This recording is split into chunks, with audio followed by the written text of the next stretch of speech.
Welcome to Abhi's Classroom. In this video, we are going to see 7th Standard English Workbook, Worksheet 12, Grammar, Active Voice. Active verb எப்படி passive verb change ஆகுது அப்படின்னா be verb plus past participle. be verbல என்னென்னலாம் வரும்? is, was, are, were அதில் வரும். past participle அப்படின்னா என்ன அப்படின்னா உனக்கு ஃபஸ்ட்டு என்ன பண்ணுறேன்னா ஃபஸ்ட்டு ப்ரெசன்ட் பாஸ்ட் பார்ட்டிசிபிள் அப்படின்னு சொல்லிட்டு நான் இப்போ ஒரு 12 வேர்ப்ஸ் எழுதியிருக்கேன். அது மாதிரி right as many verbs as you can. எவ்வளோ வேர்ப் உன்னால் எழுத முடியுமோ இப்படி ஃபஸ்ட்டு எழுதி ப்ராக்டிஸ் பண்ணிட்டா மட்டும்தான் நீ ஆக்டிவ் வாய்ஸ் பாசிவ் வாய்ஸை டச் பண்ணவே முடியும். இல்லைன்னா உன்னால் பண்ண முடியாது. அதனால் நிறைய வேர்ப்ஸ் இது மாதிரி ப்ராக்டிஸ் பண்ணிக்கோங்க. First one, drink past tense drank, past participle drank. Come, came, come. Sing, sang, sung. Break, broke, broken. Take, took, taken. Write, wrote, written. Find, found, found. Read, read, read. இதை மட்டும் அது spelling ஒன்றே தான், நம்ம இது பண்ணுறது spell பண்ணுறது மட்டும் ரெட்னு சொல்லுவோம். 9th one, give, gave, given. 10th buy, bought, bought. 11th send, sent, sent. 11th sell, sold, sold. இப்போ ஃபார் எக்ஸாம்பிள் நான் ஒரு 12 வேர்ப்ஸ் கொடுத்துருக்கேன். நீ நிறைய ப்ராக்டிஸ் பண்ணிக்க, அப்போ தான் நீ உனக்கு ஈஸியாக இருக்கும், எழுத முடியும். பாஸ்ட் பார்ட்டிசிபிள் வச்சு தான் நீ பாசிவ் ஃபார்மாக சேஞ்ச் பண்ணுவேன். ஓகே, ஃபர்ஸ்ட் இப்போ போவோம் ஒர்க்ஷீட்டுக்கு. First one, identify the active and passive forms of the sentences and write them in the appropriate boxes. இப்போது இதில் கொடுத்துருக்கிறதுல எது ஆக்டிவ் ஃபார்மில் இருக்குது, எது பாசிவ் ஃபார்மில் இருக்குதுன்னு கிளாஸிஃபை பண்ண போகிறோம், பிரிக்க போகிறோம். First one, the milk was drunk by the car. இப்போ என்ன பண்ணுறேன் அப்படின்னா இந்த வெர்பை பார்க்குறேன். வெர்பை பார்த்தா வாஸ் ட்ரங்க் அப்படின்னு இருக்கா. இப்போ வாஸ் ட்ரங்க் அப்படின்னா நம்ம பாசிவில் தான் பி வெர்பும் பாஸ்ட் பார்ட்டிசிபிளும். பி வெர்ப்னா என்னது, எதில் என்னென்ன இருக்குன்னு சொன்னேன், ஈஸ், வாஸ், ஆர், வேர் சொன்னோன்னா இப்போ இங்கே எதில் என்ன இருக்குது, வாஸ் இருக்குது. அப்போ பி வெர்ப் வந்திருக்கு. Plus drink, drank, drunk. இது என்னது, பாஸ்ட் பார்ட்டிசிபிள் ஆஃப் ட்ரிங்க். இப்போ இது எந்த ஃபார்மில் இருக்குது, பாசிவ். அப்போ இது எதில் எழுதணும், பாசிவ் வாய்ஸில் எழுதணும். மீனிங் பார்த்தீங்கன்னா the milk was drunk by the cat. பால் பூனையால் குடிக்கப்பட்டது. சரியா? Okay, next one, the children sings a song. இது எப்படி இருக்குது, குழந்தைகள் பாட்டு பாடுகிறார்கள். அப்போ இது இருந்தது active voice. Okay, next, the poem is written by me. The poem is written இருக்கா. ஈஸ் அப்படிங்கிறது பி வெர்பு, ரிட்டன் அப்படிங்கிறது ரைட்டினுடைய பாஸ்ட் பார்ட்டிசிபிள். அப்போ இது எந்த ஃபார்மில் இருக்குது, பாசிவ் ஃபார்மில் இருக்குது, பாசிவ் வாய்ஸில். அப்போ the poem is written by me அப்படி எதில் எழுதணும், பாசிவ் வாய்ஸில் எழுதணும்.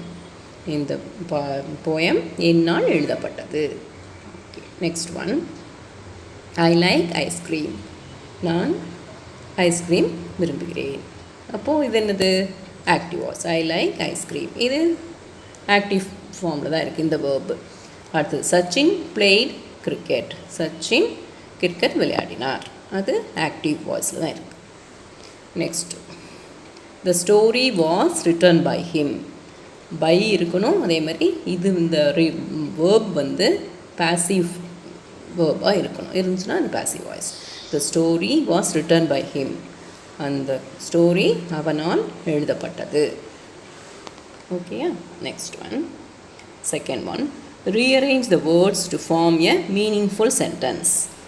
The letter has Roja sent னு இருக்குது. இதில் எது சப்ஜெக்ட், ரோஜா. has sent. ஓகேயா? இப்போது ரோஜா has sent the letter. இது சப்ஜெக்ட், has sent அப்படிங்கிறது வேர்பு, the letter அப்படிங்கிறது ஆப்ஜெக்ட். இது எந்த இதில் இருக்குது, ஆக்டிவ் ஃபார்மில் இருக்குது. Next third one, Choose the appropriate verb to complete the following sentence in active voice. Active வாய்ஸில் இருக்கணும். அப்போ அந்த மாதிரி வேர்பை செலக்ட் பண்ணு. The police dash the suspects. அப்போது என்ன வேர்ப் எடுக்கணும் அப்படின்னா இன்ட்ரோகேட்டட். இது ரெண்டுமே என்ன வேர்பு? பாசிவ் வேர்ப் இல்லையா? இங்கே பி வேர்பு வந்துடுச்சு. இது ரெண்டுமே ஆர் வேறுங்கிறது பி வேர்ப். நமக்கு என்ன வேணும்? ஆக்டிவ் வாய்ஸில் வேணும். அப்போது இன்ட்ரோகேட்டட் அப்படிங்கிறது தான் நமக்கு தேவையான verb. we have to select interrogator. the police interrogator suspects அப்படின்னா சந்தேகத்துக்கு இடமானவர்களை போலீஸார் விசாரணை செய்தார்கள். நாலாவது, fill in the blank using the clues given in the brackets. My parents bracketல decorate the house. past tenseல had to change into past tense. decorate past tense என்னது? decorated. ed மட்டும் சேர்த்துனா போதும். my parents decorated the house. Next one, frame the active form of the sentence for the given picture using the simple present tense. நம்ம sentence எந்த ஃபார்மில் இருக்கணும்? Active ஃபார்மில். எந்த டென்ஸில் இருக்கணும்? சிம்பிள் ப்ரெசன்ட் டென்ஸில் இருக்கணும். இந்த பிக்சருக்கு ஒரு சென்டென்ஸ் ஃப்ரேம் பண்ணணும். 3 boys, இதில் 3 boys இருக்காங்க. அதனால் 3 boys play football in the garden. நீ அதுக்கு வேறு ஏதாவது சென்டென்ஸை ஃப்ரேம் பண்ணி பண்ணலாம். என்ன பண்ணலாம் அப்படிங்கிறது தான் நீ தான் டிசைட் பண்ணணும். எப்படி இருக்கணும்? அது சிம்பிள் ப்ரெசன்ட் டென்ஸாக இருக்கணும், ஆக்டிவ் ஃபார்மில் இருக்கணும். சரியா? அது எப்படி? இந்த கேர்ள் இப்படி நின்றுட்டுருக்காளா, அதுக்கு ஒரு சென்டென்ஸ் ஃபார்ம் பண்ண பார்ப்போம். The girl watches the game அப்படின்னு எழுதலாம். 6th one, tick the sentences that are in active voice. Active வாய்ஸில் இருக்கிற சென்டென்ஸை மட்டும் டிக் பண்ணணும். Nivan reads a story. Nivan ஸ்டோரியை படிக்கிறான். சரி, கதையை படிக்கிறான். அப்போது அது என்னதில்? ஆக்டிவ் வாய்ஸில் இருக்குது. The stage was decorated by the students. Was decorated இருக்கா? இது எந்த மாதிரி வேர்பில் இருக்குது? பாசிவ் ஃபார்மில் இருக்குது. அந்த மேடை மாணவர்களால் அலங்கரிக்கப்பட்டது. அப்போது இது ஆக்டிவ் வாய்ஸ் இல்லை. இதை வந்து டிக் பண்ணக்கூடாது. Next C, the chief guest gave away the prizes. அந்த சீஃப் கெஸ்ட் வந்து ப்ரைஸஸை கொடுத்தாரு. அப்போது அது என்னது? Active voice. we have to tick the sentence. 7th one, choose the correct form of the verb. My friend dash. இங்கே என்னென்னலாம் இருக்குது? was presented, has been presented, presented me a watch. என்னுடைய நண்பர் எனக்கு ஒரு வாட்ச் ப்ரெசன்ட் பண்ணார். Present பண்ணார் அப்படிங்கிறதுக்கு என்ன சொல்லலாம்? சிம்பிளாக ப்ரெசன்டட் அப்படின்னா போதும். சரியா? இங்கே வந்து வாட்ச்னு இருந்துச்சுன்னா நீ எங்கே எழுதணும்? வாஸ் ப்ரெசன்டட் பை மை ஃப்ரெண்டுன்னு இருப்பேன். ஆனால் இங்கே என்ன இருக்குது? மை ஃப்ரெண்டுன்னு தான் இருக்குது. My friend presented me A watch. Okay. 8th one, construct a sentence in active voice using the hints given below and change the same into the passive voice. Name of the author, book written. ஆக்டிவில் ஒரு name of the author, ஒரு புக்குனுடைய author பேரும் book ரிட்டனும், அவர் என்ன book எழுதினாருன்னு வச்சுட்டு அதை ஆக்டிவில் ஒரு சென்டென்ஸும் பாசிவில் ஒரு சென்டென்ஸும் டு ஃபார்ம். இப்போது doctor APJ Abdul Kalam wrote the book Agni சிறகுகள். இது இதில் இருக்குது? ஆக்டிவ் வாய்ஸில். You have to change it into passive. Agni சிறகுகள் was written by doctor APJ Abdul Kalam. ஓகேயா? Next 9th one, your mother prepares lunch for your family members. உங்களுடைய ஃபேமிலி மெம்பர்ஸுக்கு உங்களுடைய அம்மா லஞ்ச் ப்ரிப்பேர் பண்ணுறாங்க. Write a sentence related to this situation in active voice using simple past tense. Simple past tenseல active voiceல ஒரு sentence இதுக்கு ரிலேட்டடாக இருக்கணும்.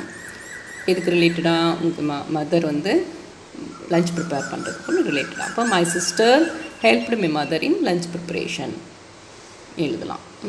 இது வேணால் எழுதலாம். அது நீயா ஓனா வேறு வேறு சென்டென்ஸ் ஃபார்ம் பண்ணி எடுத்து.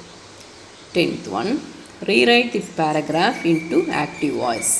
அப்போது rewrite the paragraph in active voice அப்படின்னா இதில் எதில் இருக்குது, passive voiceல இருக்குதுன்னு அர்த்தம்.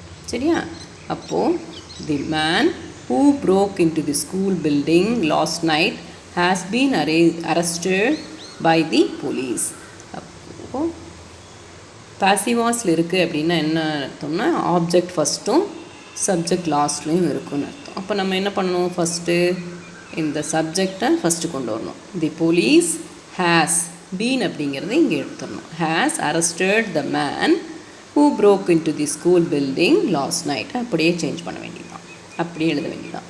ஃபஸ்ட்டு இப்போ என்ன பண்ணுறோம், இதில் பாசிவ் வாய்ஸில் ஆப்ஜெக்ட் ஃபஸ்ட்டும் சப்ஜெக்ட் லாஸ்ட்லேயும் இருக்கும். ஆக்டிவ் வாய்ஸில் சப்ஜெக்ட் ஃபஸ்ட்டும் ஆப்ஜெக்ட் லாஸ்ட்லேயும் இருக்கும். அப்படியே சேஞ்ச் பண்ணிடுவோம். அடுத்தது next sentence, 2 laptops were stolen by the man. இங்கே அதே மாதிரி தான் ஆப்ஜெக்ட், இது சப்ஜெக்ட். ஃபஸ்ட்டு எது எழுதணும், ஆக்டிவ் வாய்ஸில் சப்ஜெக்ட் எழுதணும். இப்போ த மேன் ஸ்டோலன் அப்படிங்கிறது ஸ்டீலினுடைய பாஸ்ட் பார்ட்டிசிபிள். அப்போ அதனுடைய பாஸ்டன்ஸ் எழுதணும். ஸ்டீலினுடைய பாஸ்டன்ஸ் எது, stole. The man stole 2 laptops. Third sentence, he is being held in custody by the police. சரியா? he is being held in the custody by the police அப்படின்னா இதில் எங்கே subject, the police. the police அப்படிங்கிறத ப்ளூரலாக வச்சுக்கிட்டு the police are சொல்லுவோம் இல்லையா, policemen சொல்லுவோம் இல்லையா, the police are, அதனால தான் ஆர் போட்டிருக்கோம். ஆர் ஹோல்டிங், இங்கே பீயிங் வர்றதுனால இது ப்ரெசன்ட் கண்டினியூஸாக இருக்குது. அதனால் ஹெல்டு வந்து எதனுடைய பாஸ்ட் பார்ட்டிசிபிள் அப்படின்னா ஹோல்டுனுடைய பாஸ்ட் பார்ட்டிசிபிள். அதனால் ஹோல்டிங் ஹிம், இது ஆப்ஜெக்ட் இல்லையா. அப்போ ஹிம் இன் கஸ்டடி. ஓகேயா? இன்னும் நிறைய ப்ராக்டிஸ் பண்ணுங்கள். செக் பண்ணுறதுக்கு வீடியோவை பார்த்துக்கோங்க. ஃபஸ்ட்டு வீடியோவை பார்த்துட்டு நீயா நிறைய சென்டென்சஸ் மேக் பண்ண பழகிக்கோங்க. ஓகே, நெக்ஸ்ட் வீடியோவில் மீட் பண்ணுவோம். Good bye.